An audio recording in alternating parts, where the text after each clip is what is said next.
the Cubs-related podcast presented by CubsInsider.com. My name is Corey, and I am joined, as always, by Brendan.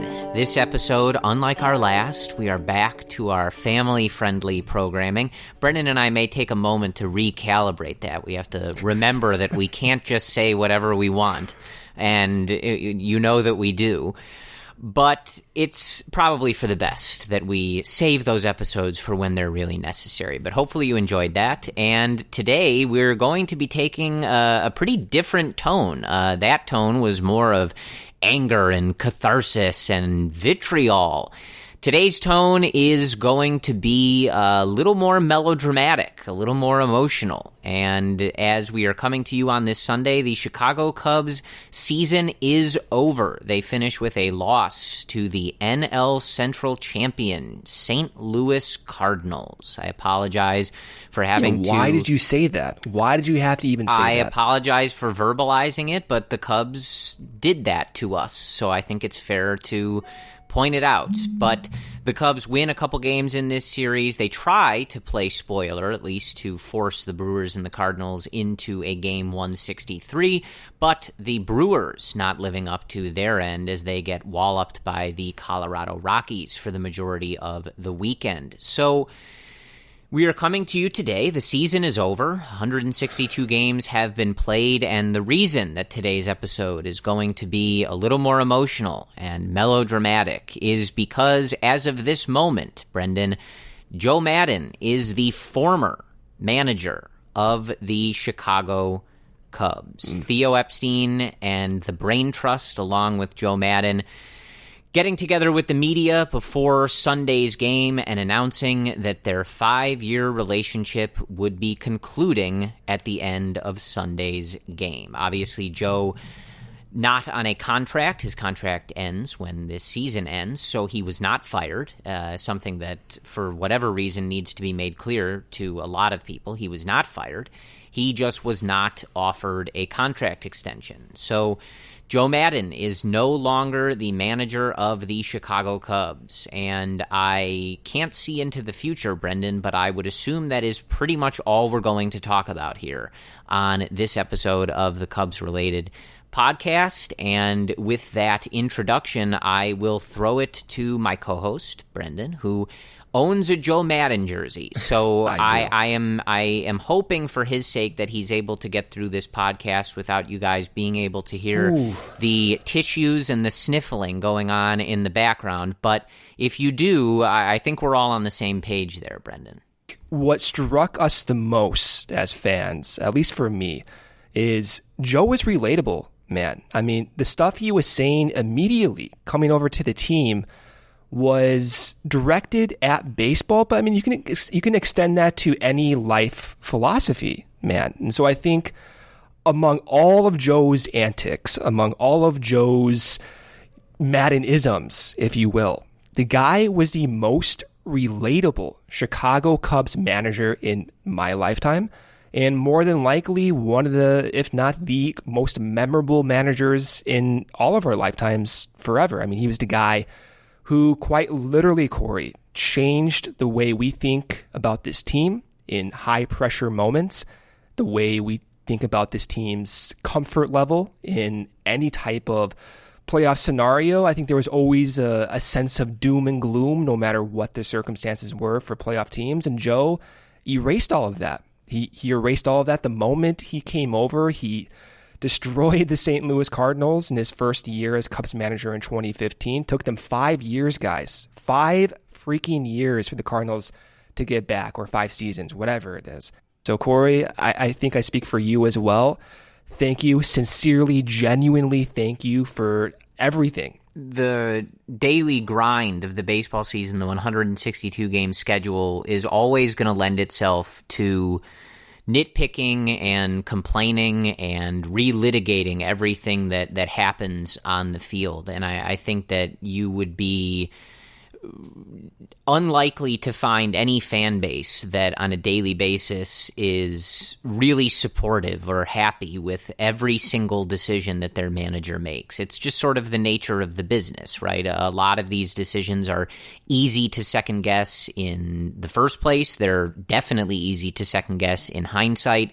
And I think that that's just part of the deal. And Brendan and I certainly had no qualms sharing our concerns and issues with some of the decisions that Joe made, but that's, again, just part of watching a team for 162 games, living and dying with every pitch, and wanting the team to succeed. But it's in no way indicative, I think, of your overall feeling of someone. And I think that, especially for people close to you and I in age, Brendan, kind of in our late 20s, he's easily the best manager we've ever seen. I would have to ask people older than me to compare him to others and go back all through the depths of Cubs history to see where he ranks. But certainly for us, he's the best Cubs manager that we've ever seen. And like you said, Brendan, I mean, really sincerely, he is in large part responsible for so many wonderful evenings and memories just over the last 5 years that it's really difficult to even count them all. I think of all the nights that I've spent at Wrigley Field when they've clinched a playoff spot or clinched a playoff series or things of that sort, and just the absolute dream it was to be a part of them and experience them and finally live through those moments, of being at Wrigley Field when the Cubs won the pennant and went to the World Series, being in and around Wrigley Field during the World Series in 2016 and in the aftermath at Grant Park and during the rally and all that stuff, to finally live through all of that after we had all dreamed about it for our entire lives is something, obviously, that I'll never forget. I consider it, probably the best month or so span of my life. And you can give him all the credit in the world for it. You can give him no credit. It's kind of up to you. But Joe was the manager of those teams, and that means he was guiding the ship, and that means that he was playing a very large role in what was happening. So I think you're right, Brendan, that really the only sentiment today for anyone should be gratitude to Joe Maddon for coming into this organization when he did and helping guide it as much as he had, because I think it's very easy to look back at this team in this situation and wonder what would have happened if it was somebody else. If you put someone else in charge of this very young team full of 22 and 23-year-olds, back in 2015, what happens to them? We heard from some of the guys on Sunday. You think of people like John Lester. Does John Lester come to the Chicago Cubs to play for Rick Renteria? I don't know, but he did come here to play for Joe Maddon. Does Ben Zobrist come to Chicago to play for somebody else? I don't know, but he did come here to play for Joe Maddon. Well, Jason Hayward as well. Yeah, absolutely. A lot of guys. So I think it's very easy to look back and wonder how different things could have been, even knowing how much talent the Cubs had and how good Theo is and all of that stuff. All of the pieces matter, and all of the pieces come together to form the final iteration of what we saw. And what we saw was a really magical run for the Cubs. And it may not be over, but at least for now, it's over with Joe at the helm. And I think that even if you're glad to see him go from a managerial perspective, I really think you ought to be able to step back and be appreciative for the time and work and effort that he's put into this organization. And if you can't, I don't know, man. I think you got to look at your priorities again, because he's meant an awful lot to this organization, and he's going to be missed. Brendan, this was something that I think we all knew was coming. We've talked about it even on this podcast for a long time, that when you go into a season with a manager who doesn't have a contract extension, when you're coming off an unsuccessful season, if you will, getting bounced in the wild card game in 2018, we kind of knew that either the Cubs put up a big season and had a lot of success, or it would be difficult to justify bringing him back just because this is kind of the bed that you had made, and it's kind of hard to maneuver around from that. So it certainly didn't come as a surprise, but I would be lying to all of you if even just over the last 72 hours or so, when this started to really hit home and really start to gain a little momentum as we move toward a decision on Sunday morning, I would be lying if I said it didn't really hit me pretty hard. The manager of the team is almost like the dad or, whatever of the baseball team. And right. That's what Joe has felt like, and he's not going to be there anymore. So, yeah, I think the predominant and only sentiment, I guess, for today is just appreciation and gratitude for everything that we've been able to go through together.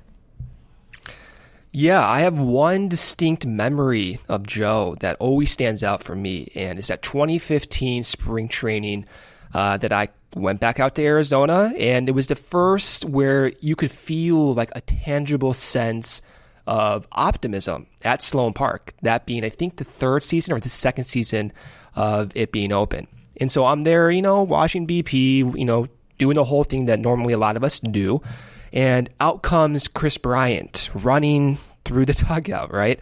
And, to the practice field. So you see Chris Bryant, you see Anthony Rizzo. Schwarber was drafted the year before. Schwarber's there. Then out comes Joe Maddon. And I'm thinking to myself, like, oh my God, this is like the first year in 6 or 7 seasons where you feel everything starting to kind of turn around. And Joe's enthusiasm was so apparent. Guys laughing on the field, Rizzo joking with guys, and even Miguel Montero that year. Like, that was one of the most enthusiastic spring trainings I've ever remembered. Miggy joking around with guys, and it just felt different, right? Like, I used to go to I still do actually. I go to every single spring training year, and it just was such a enlightenment type atmosphere. I can't explain it. And even going from 2015 to 2019 last year when I was there at spring training, it was the same type of feel. I know there was a lot of doom and gloom because Joe was not extended that contract, and a lot of things were changing around coming off that disappointment in September last year, but he still kept it light. And I know he was asked a lot of the season to change, to become more hands-on with the guys. He was doing that. He was throwing BP with the guys. He was throwing these little tiny miniature baseballs that we always talk about to cultivate situational hitting. And he did everything that he was asked about. Never complained, never moaned about anything, no matter the circumstances. He was the first manager in modern-day Chicago Cubs history to win a World Series. Never complained about not getting the contract, right? Handled everything this season with class. Never complained. And so from 5 years, right? So many highs, a few lows, but Joe always had that sense of optimism, and even in his goodbye, you could still feel it.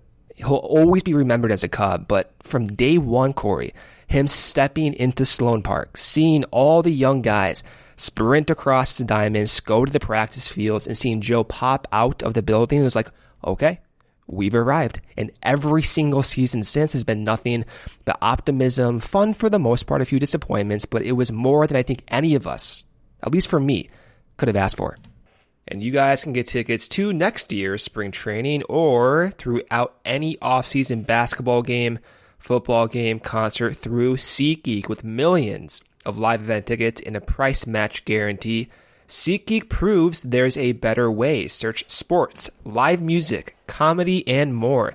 SeatGeek has the tickets you're looking for all in one place. They built the fastest way to find tickets so you can stop searching for the perfect seat and start enjoying it.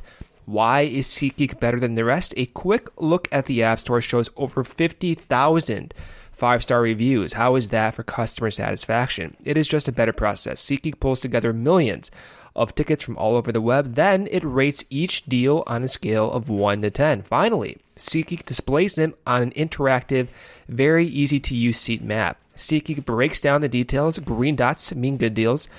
Red dots are overpriced. And every purchase is fully guaranteed so you can shop for tickets with confidence.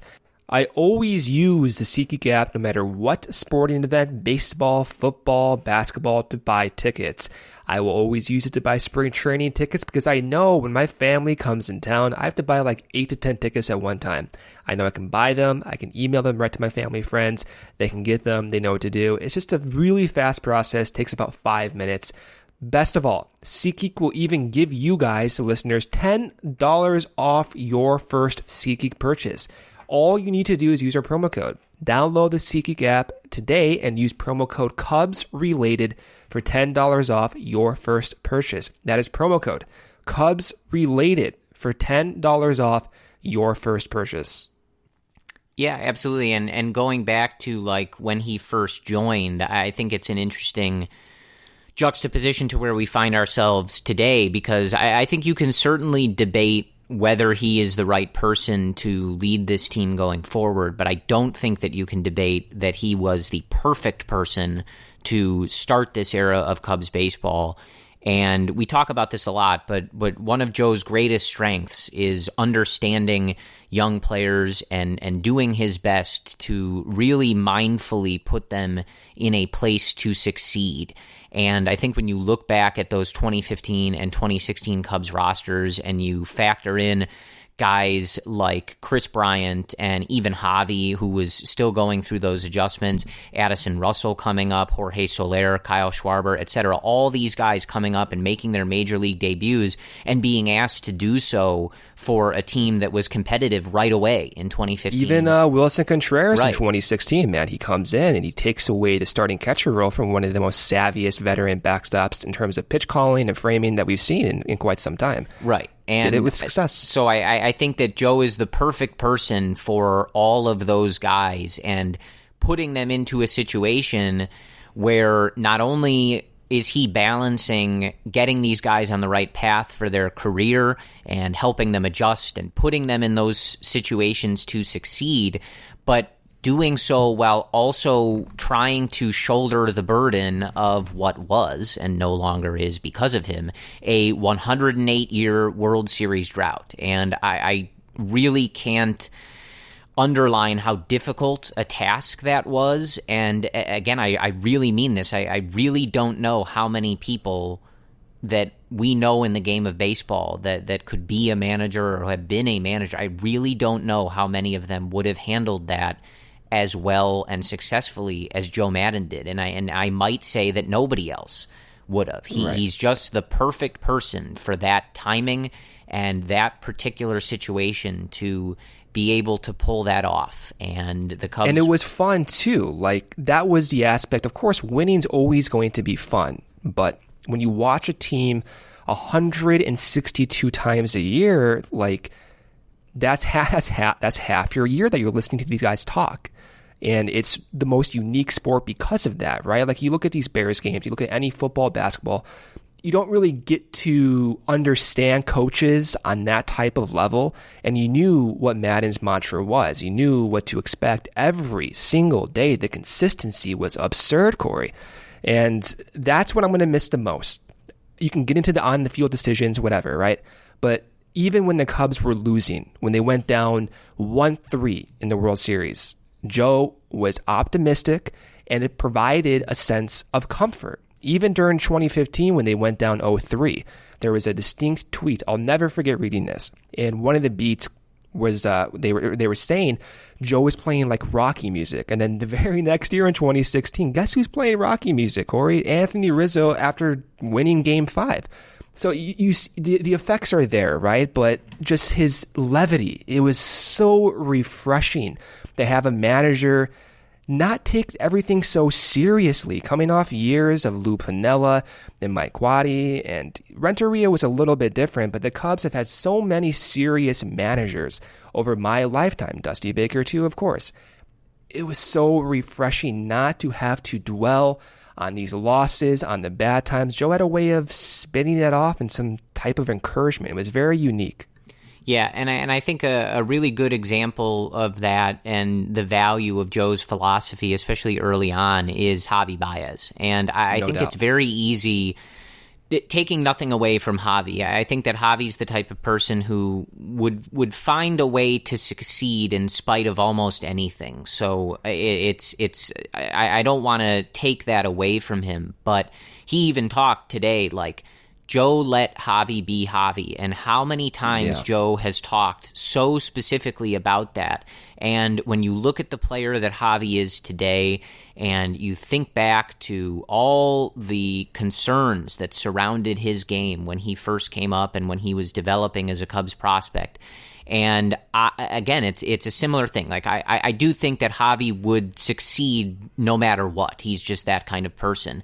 But I think you could also look at that and say, I don't know where Javi would be if not for Joe Maddon. And having a manager who knew, and you can look around the league and you know that some guys who manage these teams wouldn't feel this same way. But Joe looked at Javi and he didn't see someone who was playing the game the wrong way. He didn't see someone who was forcing the issue too much. He saw someone with incredible instincts that he wanted to let breathe and let grow. He saw someone who would try to steal home at the drop of a hat, and it didn't scare him. It didn't frighten him. It didn't bother him. It excited him. He looked at Javi Baez and said, this guy has something in him, and I am going to stay the F out of his way, and I am going to try to bring it out of him. And so many times when Javi would do stuff that didn't work or looked undisciplined or sloppy,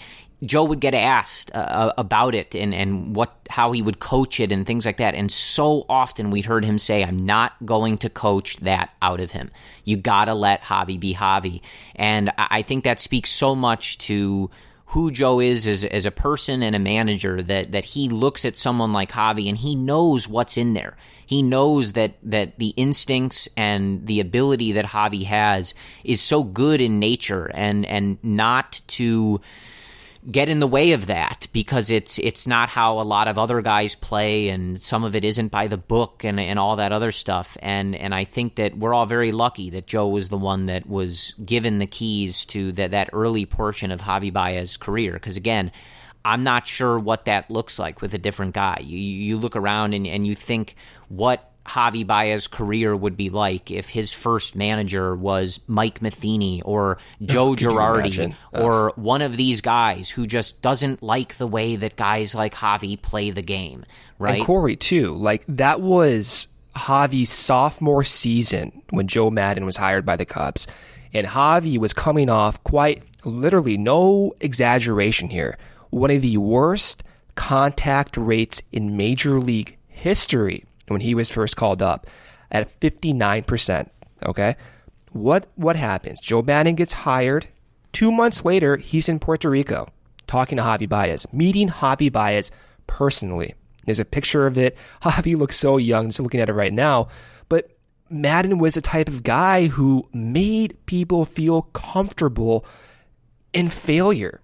I mean, Javi was on top of the world, making his Major League debut, and one of the top prospects in recent Cubs history. For him to go to Puerto Rico and let him be him, 2015, broke his hand or thumb, whatever happened. Guess what? Comes in the NLDS, Game 4, hits the go-ahead home run in Game 4 off of John Lackey, wins the NLDS. 2016, Javi gets his chance late in the season. Javi gets his chance right when the playoffs start. He was not the everyday second baseman that year. He was spelling Chris Bryant at third base, and when Bryant was in the outfield, Javi was at third base most of the time. The playoffs start, he gets his chance. He never let go of second base until 2019 when he became the starting shortstop. He let him be him. He's stealing home base in the NLCS.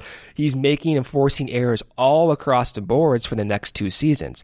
So I'm very confident in saying, yeah, if Maddon's not hired, who knows where Javi Baez would be? Right. He was a significant contributor for Javi's success. He just was. I mean, Javi even said it himself, like, Joe Maddon let Javi be who he is, and that has translated to be one of the most instinctual players we'll ever see. And that was Joe. I don't know if he's the right guy for this current iteration of this team for many other reasons, but for the moment the Cubs hired him for a bunch of 20 to 24, 25-year-olds, he was the absolute perfect fit. Yeah, and I think that as the years go on, certainly some of the stuff to outsiders, especially, the themed road trips and the other wacky stuff, he didn't really do as much of the magician and zoo animal stuff as the years went on. But, I think for a lot of outside people, perhaps that stuff gets tired. But I think it's very telling that on a day like today, 5 years into this, when he's ultimately managing his final game as the Cubs manager, nobody seems to have a bad thing to say about him. And when you look at the body language and all that we have, and we don't know what anybody really thinks about anything, but you see Wilson Contreras in a long hug before the game started today.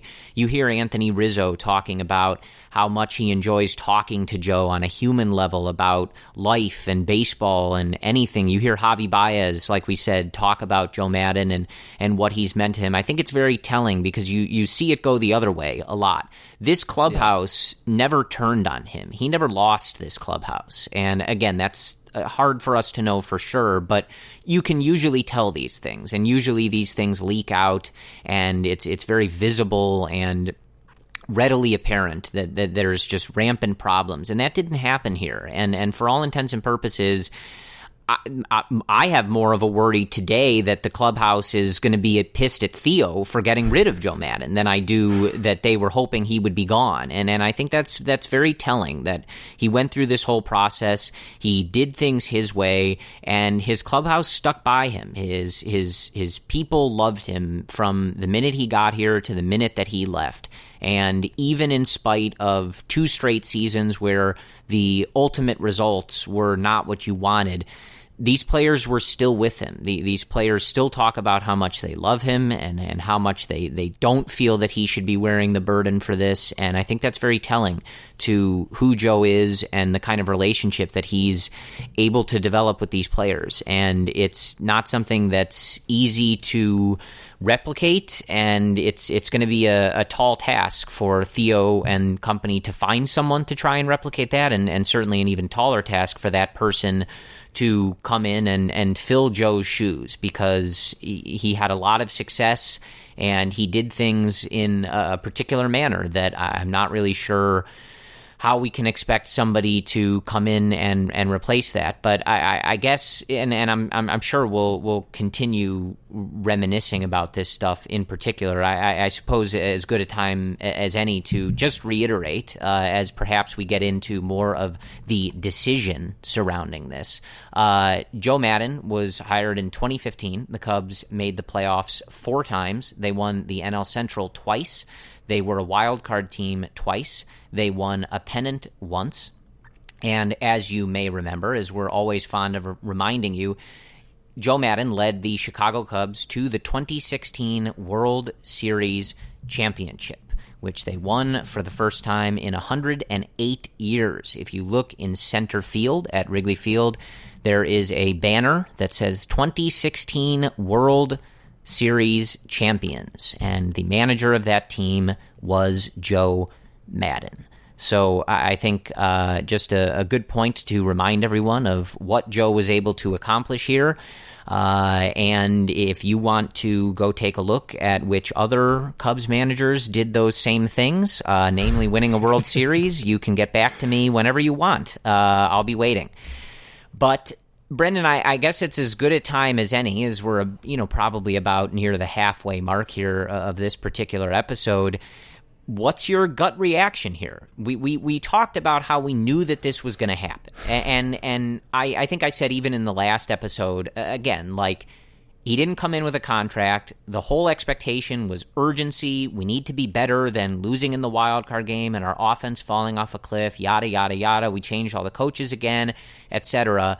and they were way worse. So it didn't seem like rocket science to figure out that he wasn't going to come back, right? That seemed like a pretty, 1 + 1 = 2 situation. But as you sit here today, not knowing who they're going to hire, looking back at everything, and even knowing that it may have been a foregone conclusion, what is your gut reaction to today being the last day that Joe Maddon is the manager of this team?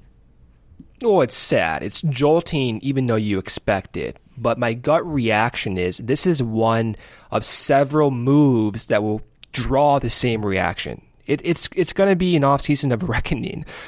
Guys are going to be moved. We're going to hear names in trade rumors who are going to scare us. We're probably going to hear names like Willson Contreras because he was mentioned even last offseason, and we've already heard names like Chris Bryant. Who knows how true that is? But at the very least, this is going to be one of those off seasons that will be very transformative for the not next season alone, but seasons in the future. 2, 3, 4 seasons in the future. And so that's my gut reaction is I have a level of uncertainty that I have not felt in 7 years, Corey. This is the one off season where I don't know what exactly is going to be the plan. When Theo was first hired in 2012, you knew what was going to happen. They were going to tank, draft, and get to this level. This offseason, you don't know, are they going to trade Albert Almora? Are they going to trade Ian Happ? Are they going to extend Javi Baez and Chris Bryant? Are they going to trade Willson Contreras? What is going to happen with a lot of these guys? And so that's my gut reaction is I don't know what to expect. That kind of scares me. At the same time, it kind of gives me some weird excitement. I can't really explain it. This is the one time where I feel like this can be so transformative and so impactful for next season, but I can't put it into words, Corey. It's a weird mix because we knew this would happen.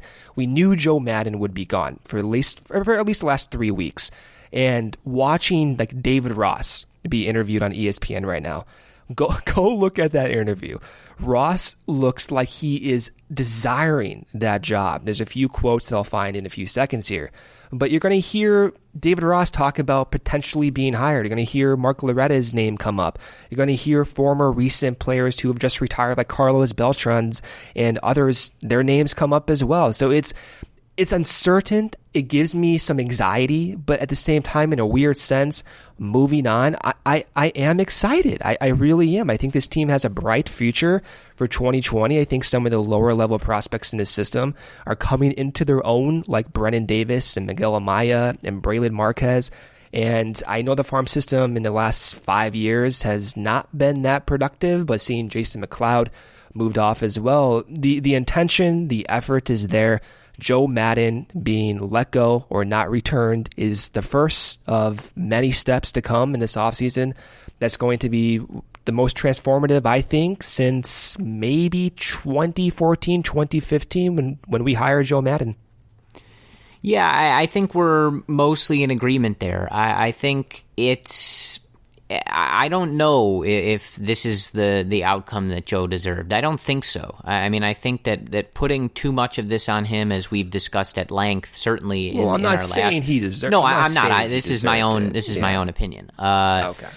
Like, I think that it's hard to really figure out what the right direction in a situation like this is. As we've talked over the last few episodes, as this season kind of really fell off the rails, like, this is what tends to happen when you reach an outcome like this. Like, I think it would have been a more interesting conversation if the Cubs had won 92 games and either won the division or won the wild card or something like that. And then you were really debating, like, okay, do we think that Joe is the person for the future? Do we want him to give an extension? But when you have just sort of a catastrophic failure of a season, as they did, this is kind of the natural outcome, and it doesn't really matter whether it was deserved or you're pinning it on one person. This is just kind of the natural direction of things. But as we've said a lot, I really hope that people don't pin too much of this on Joe and don't think that moving on from Joe is some sort of cure-all, because I think that, as we've discussed at length, there were all sorts of problems. And for as many times as I you look at something, for example, like in the middle of this year when Joe brought in Derek Holland to face Wieters, right? And we had looked at his splits and talked endlessly about how he's awful against right-handed hitters. He's okay against lefties, like use him in mop-up duty. And within like 2 games, he's pitching to a right-handed hitter. Wieters takes him deep, whatever, right? Like, that's one of those situations where you can look at Joe and you can be like, dude, what are you doing? Like, look at the splits. At the same time, I would go, Derek Holland sucks.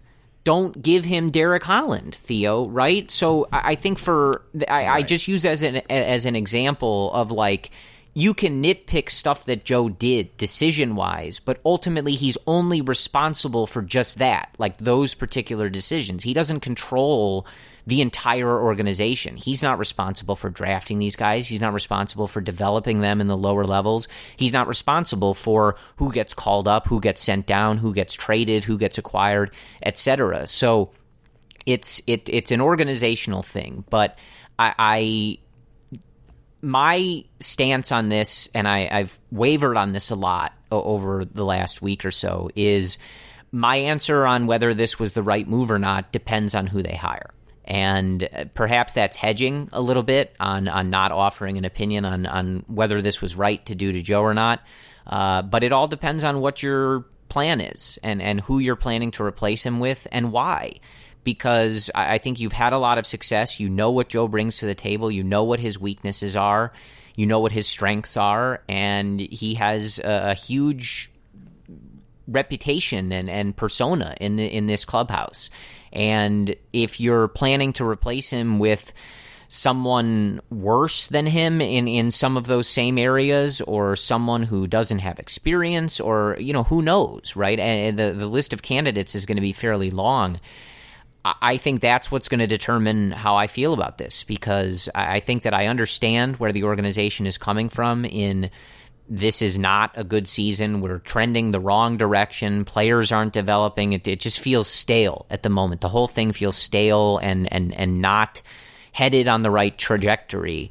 But you can always get worse, folks, and I mean that really sincerely. You can always hire someone that is worse. You can hire someone who makes worse bullpen decisions. You can hire someone who makes worse lineup decisions. And you can hire someone who, in a tumultuous season like this, doesn't respect the manager like these players do with Joe and don't speak at length about how much they mean to him. You can hire someone who these players hate and who the rift is palpable from Twitter and the beat writers and all that other stuff. And it's sometimes hard to know exactly who that is. So I have a couple of guys, I guess, who I think I would say, okay, I'm interested in this. This seems like at least pursuing a new direction, trying something different, and I can get on board with this. And there's a lot of names where I would say, man, if you got rid of Joe Maddon for this guy, I don't know about it, Brendan. So Joe that's Girardi. Yeah, I mean, look, I'll like, since you brought it up, blanket statement, and we don't have to talk about this again. We're not entertaining this.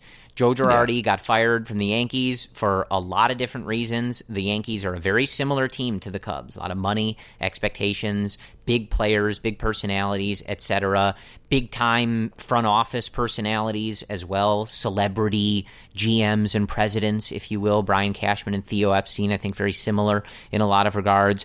And Joe Girardi was fired in New York for reasons. And if you read those reasons in a lot of the articles that were published, I worked there at the time, and I would tell you that that's all true. Why the Cubs would hire someone who is worse with bullpen management and lineup management and interacting with young players, as well as someone who was fired for not getting along with the front office and ignoring all of the data and research that they spend millions of dollars to do, I have no idea. If Joe Girardi's your jam, you can root for whatever you want, but we are not entertaining that on the Cubs-related podcast. If they hire Joe Girardi, Brendan, we're doing an explicit episode, and it's going to be 4 hours long, and it is going to be an absolute mess. That's not happening. Theo's not that dumb. No to Joe Girardi. Watch them do it, dude. Watch them freaking do it. No, Brendan. That's not going to happen. I see it all the time. Do you think that was clear? Did I get that point across? Nah, you could have been a little bit more clear. No, Joe Girardi ever. Not happening. Full stop. So I don't think this decision to let Joe go was based on, this 1 year. This was a 2-year graduation, so to speak, of him being not returning. And you look back at that 2018 year, and that bringing in Chili Davis was the sign for me that maybe you do need some different perspectives in this dugout, because that was a failure at a massive level where a lot of guys and their development was stalled. It was stagnant. And Joe was a significant reason for that. Even bringing in Jim Hickey, for example, a lot of the pitchers, their development was stalled as well. So there's on-the-field decisions, but then there's off-season decisions that have long-lasting implications that Joe was a part of in collaboration with Theo Epstein in the front office. And I do think that was an indictment, for me at least, on having confidence that Joe knows what this current iteration of Chicago Cubs baseball needs. And it's not to say that he's dumb or that he made bad decisions or that the intention wasn't correct. It was correct. I think we all knew the Cubs had holes in their games that needed to be addressed. It's just, it didn't work. He had 2 years to figure it out. He had 2018, didn't work. 2019, he tried to be more hands-on. The front office got Anthony Iapoce back involved. They hired Tommy Hotovy. It was their coaching staff and not necessarily Joe's, and they wanted Joe to change things up with his coaching style on the field. They tried it. They got worse defensively. They got worse base running wise. It didn't work. And so it's not like, hey, Joe sucks. Let's get rid of him because he sucks. It's more like, let's just get a different voice in here. Let's get a different perspective, some different ideas. And I hate to say it, but in 2 years when Theo Epstein, when his contract is up, we may be having the same conversation. But I do want to pull up David Ross's quote here, because he was talking about the potential job on Baseball Tonight at ESPN. And he said, quote, "The rumors are flattering. It makes you think about a lot of things. I've got a nice job here at ESPN that I enjoy and gives me a lot of free time with my kids," end quote. But he did go on to say, just to paraphrase, that the job is tantalizing. And he said, quote, that my heart is drawn to that dugout. It does make you question. And you look at how he gave this interview, and there's a screenshot of his face. It looks like he does want the job. Do I think David Ross is the right guy for the job? I'm like, full transparency, I don't know who the hell is right for these jobs. These managers, especially the first years and the younger ones, like, we have no idea what they can bring. The only time you understand that is if you're talking with them. If you're a fly on the wall in the interview with Theo Epstein, you have no idea what these guys bring to the table. But Ross, I think, will be one of the candidates. Mark Loretta will be one of the candidates as well. And ultimately, if it does come down to David Ross or Mark Loretta or whoever it is, I do have confidence, at least for this front office, to identify who will be the next man in. And the one thing that I do want, Corey, is someone who has like the ability to cultivate an enriched environment where now you can translate some of this new age data that you see from Driveline and other folks like on the field right away. So I want someone at least that has that understanding, not that they have to have experience in that, but they have the ability to just cultivate that environment. Because that was what Maddon did so well, is he cultivated that free environment where everyone could, try to fail and adjust at one time, and it ran its course. But I do think in this era, you need that. You need the best people on that coaching staff. You need the best people who can consult with and help these guys develop. And I hope that is my main priority for the next manager, that they get that. And I can get past some of the on-field managerial decisions, the bad pitching decisions. I can get past that. That's okay for me. But what I can't get past is not developing Ian Happ. I can't get past not getting Schwarber to that next level. That is something that's just not acceptable by me. So if you're going to hire someone new, Joe Girardi probably is not the guy. But if you're going to hire someone else, you gotta redo that. He's probably not the guy. He's not the guy. Yeah, so if I can share a little bit of wisdom going back to my time with the Yankees, and I always say this, I never say this stuff as any semblance of like a humble brag. I was an intern, so far be it from me to act like I was some big baseball executive, but it does end up being useful every now and again. And we did a lunch with Brian Cashman where all of the baseball operations interns and people from the front office were able to just eat with Cash and ask him questions, and he would tell some stories, etc. And one particular note always stuck with me, and obviously it's somewhat of a blanket statement, but we talked about managers and this, that, and the other, and some of the vacancies that were available at the time. This was probably like 2013, I think. And he looked all of us dead in the eye, and he said, when I hire a manager and when I talk to our manager, I'm only thinking one thing. I put this team together. I'm hiring someone to stay the F out of the way. Meaning, I put this team together, and the person that I put in charge shouldn't mess it up. And I think that's kind of what you're getting at, Brendan. When a team puts so much thought and development into a roster, and you look at trends in the game of baseball and where the paradigms are in the game of baseball and the data and all of the scientific thinking, you don't want your manager getting in the way of that and regressing some of these things. Did it feel like Joe Maddon did? In your perspective, it's always hard to tell because we're not. No, I think if you looked at a lot of these guys, he got the most. I mean, we were just talking about how he got the most out of Javi. I think that's a good example. Specifically of that. Within the last 2 years, you look at Ian Happ and Schwarber from 2017. I mean, their development was a little bit lagging.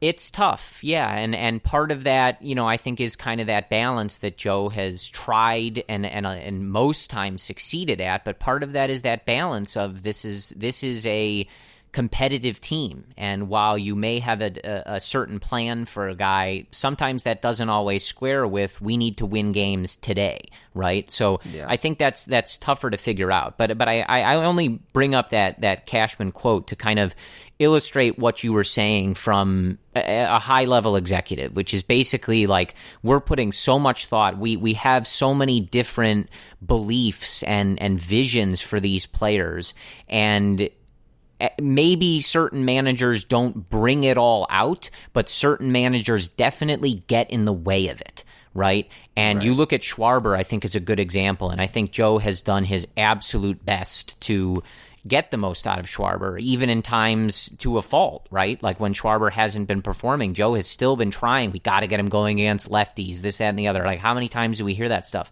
And I think that's a good example of the front office has such a belief in Kyle Schwarber, in what he can be. And I think that Joe did everything he could to not stand in the way of that and to let Kyle, as he has done in large part in the 2019 season, especially in the second half, become that player. And there would be other managers who would have Kyle Schwarber riding the bench every day, never playing in the field because they think he's a bad fielder, this, that, and the other, right? And I think that that's an example of where Joe did what Cashman was talking about. He didn't get in the way of Kyle Schwarber. He did his absolute best to let him become that person, and he's starting to finally do it. So back to the candidates, the ones that stick out for me, I think without knowing him personally, obviously, or anything other than what I've read and heard, Carlos Beltran is an extremely intriguing name to me. I think that when you have someone who was a player of his caliber and who was a part of those Astros teams, when people are talked about in such a manner like that, such a positive light, you do have to take notice, because I remember when he was first retiring and when he was the veteran of that clubhouse and whatnot, the stuff that was coming out about him and the role that he was playing and the leadership that he was providing was pretty astounding. Like, wow, like this guy is getting just an absolute sterling report from all accounts. Like, he's bilingual. He seems to get along with, both the American and the Latin American players because he's able to kind of bridge that gap. He's gone through a lot of this, obviously being a veteran and being a veteran that performed at an extremely high level when Beltran was at his best. And he just seems like he has those smarts to, like you said, Brendan, take where the game is going and what the front office may be digging into and translate it in the right way to these players. I think that David Ross is intriguing. I think the biggest concern there is that he was a part of this clubhouse. He was a member of this clubhouse even to this day. He goes golfing with some of these guys. He's friends with some of these guys. What does that look like if he's in charge? John Lester saying today that, I talk to David Ross like a friend, not like my boss. And we know that David used to scream at him and boss him around when they were a battery. But what does that look like if David Ross is the one saying, John, I'm going to take you out in the 5th inning? Is John going to look at him like his friend, or is he going to look at him like his boss, right? Because I know how he looked at Joe when he would take him out in the 5th inning. So how does that work with David Ross? Sometimes he didn't look at Joe. I don't know. So I think those are two of the more intriguing names to me. And then I think when you go anywhere else, there may be names that I haven't heard of. I'm sure there are, pitching coaches and things of that nature that you could poach from other organizations. And I'd have to dig more into them. When we get to guys like Loretta is where I get a little, I'm in the middle, and then anything other than that, I was looking, I think it was like Odds Shark or Bovada, some odds site, had names like Girardi, which again, no, full stop. John Farrell, no, full stop. Names like that where you're just like, right? Like, right. I would have just stayed with Maddon instead of going to some of these other guys. Loretta, I think, is in that middle ground. I think he just seems kind of boring. Like, no offense to Mark Loretta. He seems like a smart guy. He was a good player. And I think similar to Beltran would be able to kind of bring that veteran nature and understanding to the team. He's already been around the team, so I think the guys should have a good rapport with him. But again, like, that's one where you're asking, like, we got rid of Joe Maddon for this. Like, we got rid of a guy who's accomplished more in this organization than basically any manager in the history of the franchise. Is this worth it? Is this the direction we should be going? And I'm not really sure. So no, I feel like Marco Loretta is getting a lot of undue criticism for his candidacy. And the reason I say that is when we talk about names like David Ross and Carlos Beltran, we're talking about their on-the-field performances and what they're remembered for. David Ross, champion with the Cubs. Carlos Beltran, a Hall of Fame player. Like, that's why you're sort of drawn to those names, because they've given you such great moments on the field. For Loretta, he had a good career himself, but the one thing I think makes sense about Loretta is having 1 year under Joe Maddon. There's a lot of good attributes about Joe Maddon, right? To learn from that for 1 year is a bonus for me. The second bonus is that he's young. He transitioned from that old school 90 or early 2000s, early 2010s form of thinking in baseball to now possibly managing the Chicago Cubs. That is a transition that I like. And the third thing that I do like, and whatever, I like it, is when he got on the headset, Corey. He got suspended for this, got on the headset and was like listening into New York's umpire decision for one of the reviews and like talking like crap about it. I like that. I think there's a lot of instances where you can look at his resume and you can pinpoint examples of the hiring making sense if it does come down to that. And there's three main ones. One, Theo hired him, dude. He hired him to be the bench coach for a reason. And he has a pretty good reputation for hiring successful coaches. A lot of guys have been managers because Theo is the one who hired them. Terry Francona, right? Brandon Hyde, Dave Martinez. A lot of these guys got chances by Theo Epstein. We look at Will Venable is another guy. Eric Hinsky. The list goes on and on and on. So I do have confidence in Theo's ability to identify, coaching talent in that regard. Number two, again, is that tutelage underneath Joe Maddon for a year. That's an invaluable experience, in my opinion. And three, it's bridging the gap from, old school baseball to new school and understanding the dynamic of a modern day clubhouse. So I think when you consider all of the options right now, you know the most about Mark Loretta David Ross because they were with the Cubs. You know a little bit about Beltran because of his fabulous career. But on an actual coaching basis, we know the most about Mark Loretta. And that gives me some confidence that if he were to be hired, I'm okay with it. I've seen this on Twitter too. Like, we don't really know what the hell these guys are being talked about. Like, we have no idea what they can bring to any type of clubhouse or on the field decisions. But I think if there's a reason that he was the bench coach for 1 year, hired by Theo Epstein, there's a damn good reason for it, man. And I think there's a lot of reasons to like what Mark Loretta could bring. The name sounds boring. Like, yeah, I get it. But there are some instances where I do think it makes sense. Yeah, so I didn't mean to even critique him, really. I just think he's in that. I think there's a couple guys that I would be like, I don't know if I would say excited, but intrigued. Like, okay, I'm into this. I think this is an interesting new direction. I envision this going well. Let's see what happens. I think Loretta's like kind of in that middle. Like, I don't know. Let's see. Let's learn more about him. Every managerial hire is boring for the first time. Yeah, like when Maddon was hired, like, oh, who's Joe Maddon? I mean, at least just in concept. If they hired Beltran tomorrow, I would be pretty pumped about it. But what do you know about? What do you know about Beltran? Like, not to like go at you here, but like, what do you know about Beltran other than his 20-year Hall of Fame career? Like, I cannot name one Beltran quote or instance. I've seen his reactions with his Houston Astros teammates, but like outside of that, I know nothing about the guy. It was all of the language when he was that veteran in his last year with the Astros. Everybody just kept raving about how important he was to that team and how smart he was and the wisdom that he was imparting to all of those young players who were making similar transitions to that we've seen of these Cubs guys. So okay. I just think that he would be.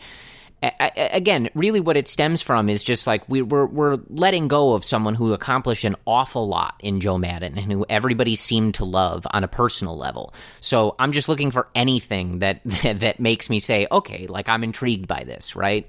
And I think Loretta's just in that middle ground. I'm not necessarily intrigued by him. I'm not put off by him, but I'm definitely put off by a lot of these names. So that's where I am. It'll be interesting to see what they ultimately come up with. It's going to be a sought after job. There's some good jobs opening. Joe himself should be able to find a new landing spot if he wants to get back to work right away. I think Joe Maddon in San Diego with those young players is about as perfect of a fit as, say, the pre-2015 Chicago Cubs, right? Like, I just think that seems like a slam dunk for them. But whether they decide to do it, whether Joe decides to do it, I don't know. It'll be an interesting process, but one that we are in. We are in this process. The Cubs don't have a manager, folks. So, what's your first reaction to Mark DeRosa? Ugh, no. People have asked about this. I'm serious. Yeah, no. I again, like, that's nothing that I've seen from his discussion or anything like that on the MLB Network is intriguing to me. But he had that same reputation with the Cubs in 2008. Like, people love the guy, Corey. Yeah, I mean, look, like I said, sometimes I'm going off of what I know, and I may know more about certain guys and less about other guys. It's certainly probably a little bit of recency bias. I mean, he's on the MLB Network doing some of those highlight shows, and I never find myself saying, he seems like a smart guy that I wish was managing the Cubs.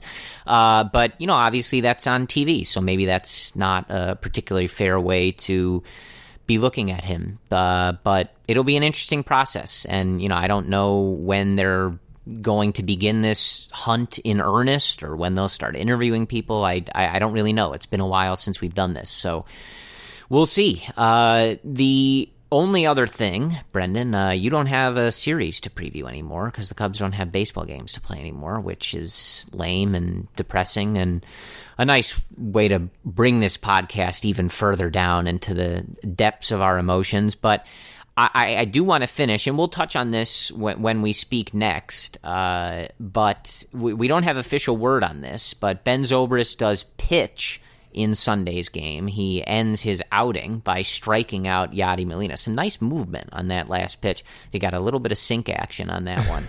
I think it was about like 80 miles an hour, but a nice little dip on whatever that was from Benzo. And Pedro Strop also, I believe in the Cubs dugout after the game, the locker room did a toast to Joe, to Ben Zobrist, and to Pedro Strop, three guys who have been with this club for a while now, who have been instrumental in their success over the last several years, instrumental in them winning a World Series in 2016, and whose future is uncertain. So we don't have a definitive word on Ben Zobrist.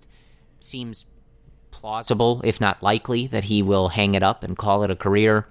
And Pedro Strop is a free agent, so we don't really know what the future is going to hold. It didn't really feel right to divide the podcast. It really felt like it deserved to be about Joe Maddon.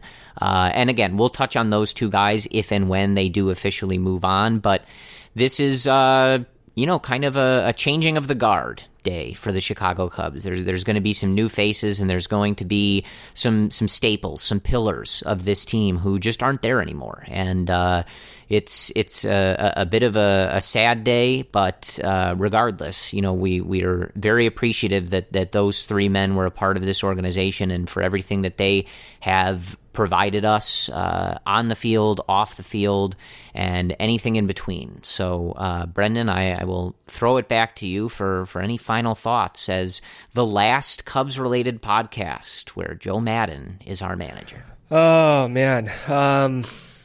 Yeah, I have a Joe Maddon World Series championship jersey. I will still be wearing that probably to spring training next year. I will say, there's a lot of sadness involved, but 3 years from now, Joe's going to be welcomed back. Joe is a staple in Chicago Cubs legend. He's never, ever going away. So no matter where he goes, whether it's San Diego, whether it's Los Angeles for the Angels, wherever he goes, 3 to 5 years, he's going to be back. And I will always remember this era of Cubs baseball as one of the best, most memorable, and most importantly, most fun. And I think principles that we all can take for years to come in baseball and life in general. And a lot of different players reiterated that. So with Ben Zobrist as well and Pedro Strop and some of these other guys possibly playing their very last games as a Chicago Cub, and some of whom, like Ben Zobrist, last game as a major leaguer, thank you. This is going to be an offseason of massive transition, massive transformation. And I hope that whatever happens for these guys, that we never look back on 2019, especially Strop, for example. And remember, that's who Strop was. He was one of the best relievers in Chicago Cubs history for a 5-year span.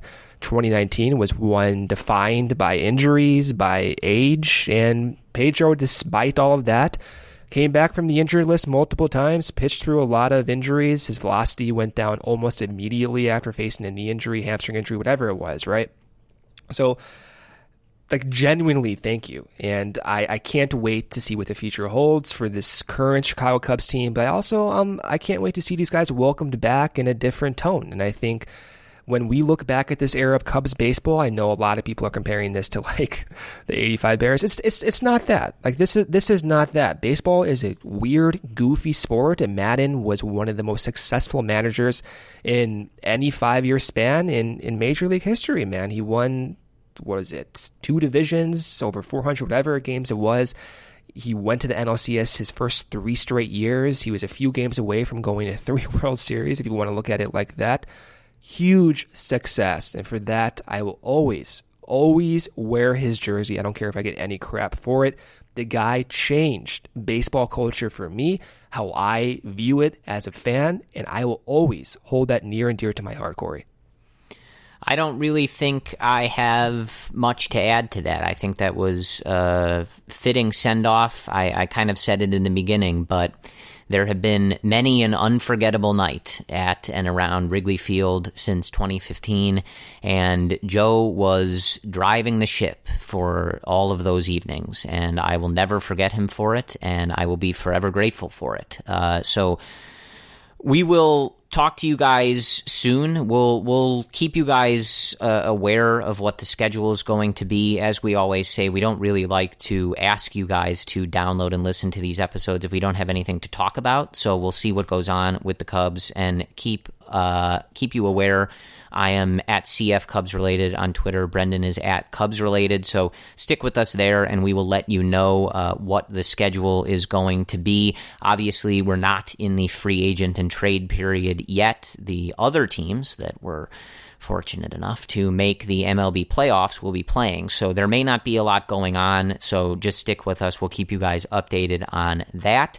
And other than my regular sign-off, I am going to end with what has to be one of Joe Maddon's most classic phrases, as I think that his own words are a good way to go out here. And I mean, we must have heard this from Joe a million times, and it's simply this, quote, "Never permit the pressure to exceed the pleasure."